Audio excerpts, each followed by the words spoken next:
Welcome to my office. Welcome to another weekly wow. It is so good always to be able to share time with you. Our word this week is the word on deck. Before you reprimand me, I checked my grammar, my spell check, both accepted the hyphenated word, also the two-word phrase, and the word with no space, if I capitalized both the O and the D. All hands on deck, we know the phrase. Available, ready for action. The original reference was to crew members being on the deck of a ship ready to perform their duties. The call often meant an emergency, a special need, all available personnel. If you know baseball, you thought of the next hitter waiting to bat. Without the hyphen, the simple prepositional phrase shows location. They lounged on deck all afternoon. In our world, the word is used in many different contexts to call people to action. Many Christians have heard the passage with the words of Jesus in Matthew chapter 9, 35 through 38. When Jesus saw the crowds, he had compassion on them because they were confused and helpless like sheep without a shepherd. He said to his disciples, "The harvest is great, the workers are few. Pray to the Lord of harvest that he send forth more workers into his field." Jesus issued a call to his disciples. Too few workers, too much harvest, too many fields. What is the need? Everyone on deck.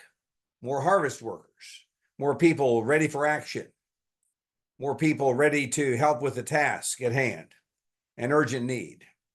In Kansas, when I was growing up, we kids could drive at age 14 if we were on farm errands. When the wheat harvest was ready, we drove combines, we drove wheat trucks to the elevator. We went to go get parts, whatever was needed. Younger children helped bring meals and water to the field. When the sun dries the morning dew, from that point on, the harvest will be everyone on deck until the dew falls at night. Even the cafe in our little town, Pinky's Cafe, stayed open late during harvest. But what is the application? The church is losing the battle to bring the multitudes of our world to Jesus. Few churches can claim to have all hands on deck. Not only are many Christians not on deck, many are not even on board. They're enjoying shore excursions and shore leave.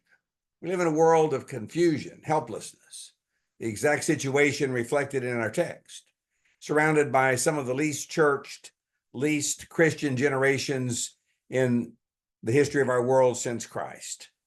Not only are many Christians not on deck, they fail to see the brokenness, the hopelessness, the addiction, the anger, the despair, depression, isolation, polarization, sheep without a shepherd.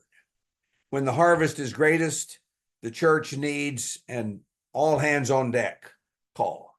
We've taken our eyes off the goal. We've taken our eyes off the harvest fields. Many times those being sent are not genuinely harvest workers. Our world is hungry for hope. The multitude seek meaning. The harvest is great because the need is great. And that is the description of our world today. On deck, out every day among the lost, encountering them, seeing them, eyes of compassion, sharing spiritual hope. The eternal good news is not that Jesus helps with physical needs and emotional needs. The eternal good news is eternal.